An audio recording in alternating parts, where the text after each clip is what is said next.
In 1984, former Second Lady Tipper Gore bought her daughter the album Purple Rain by Prince and was then appalled when her daughter was listening to it and she overheard a line about female masturbation in the track Dear Nikki, which says, quote, "I met her in a hotel lobby masturbating with a magazine."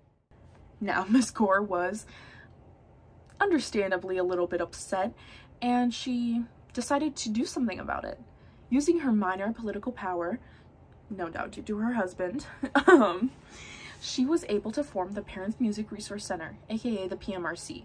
And after a long legal battle, she was able to regulate music by putting a sticker on any album that was obscene, suggestive, or ungodly. The iconic parental advisory sticker.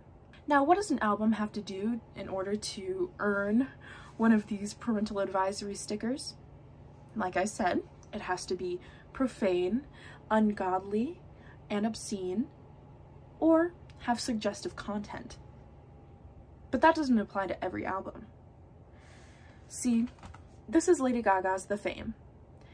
It's a CD, so it obviously came out after 1984 and would therefore be subject to the same censorship laws. However, you'll notice there's no parental advisory label. Is that because it has no sexual content? No swear words? No, because it has both of those. In fact, in the second track, the lyrics are, "Let's have some fun, this beat is sick. I want to take a ride on your disco stick." If that's not suggestive, I don't know what is. And in another track, Poker Face, also on this album, the lyrics are poker face, f-f. The F word, which I cannot say. Okay, so that album slipped through the cracks.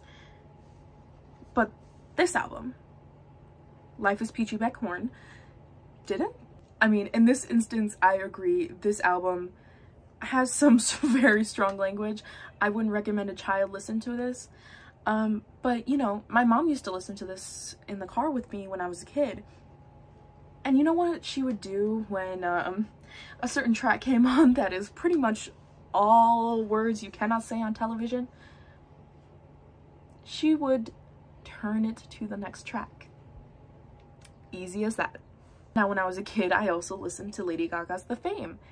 And the lyrics like, "Let's have some fun, this beat is sick," I never understood as a sexual innuendo.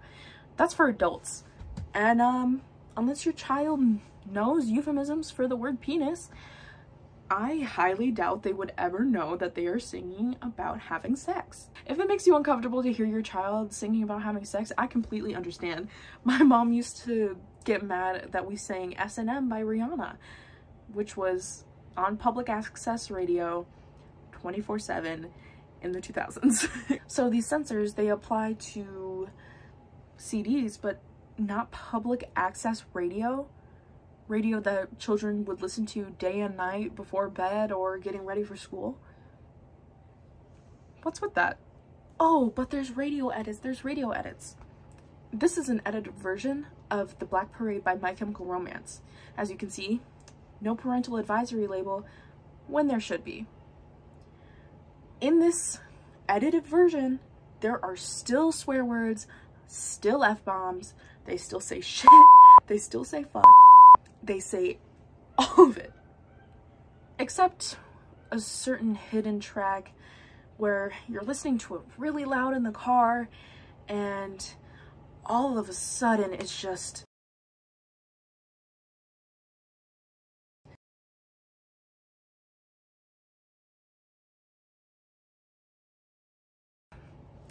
I mean, do you value your kids' ears?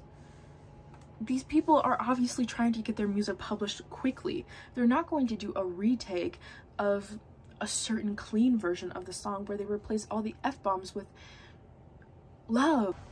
But okay, maybe we can come to a consensus that maybe children should not be hearing pretty explicit lyrics. But what about ungodly imagery and references to the occult? Doesn't that violate the separation of church and state?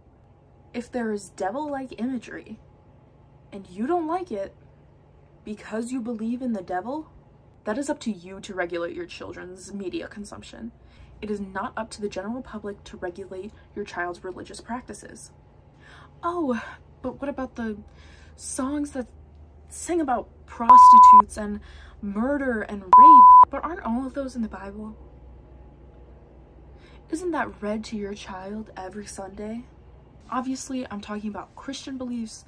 I believe Tipper Gore was a Christian or a Baptist, but either way, she believed in the Bible and she believed in heaven and hell. And that is part of what got the PMRC able to advise these labels. These stickers predominantly affect alternative and rap music. Do you think it's for a certain reason? It's because it's against the grain of society. Because rock music sounds too obscene, and rap music is, well, too different. By alienating these artists, what are you teaching your children? That creative expression is a certain thing? Teaching them that the world is dirty? It may be, but they're gonna have to learn it sometime. If you listen to any pop song produced in the last 5 years, it's all about sex. All of it. But, you know, that's played on public access radio, it's played on satellite radio, it's played on daytime television. So why does it matter if you buy your child a CD that has it?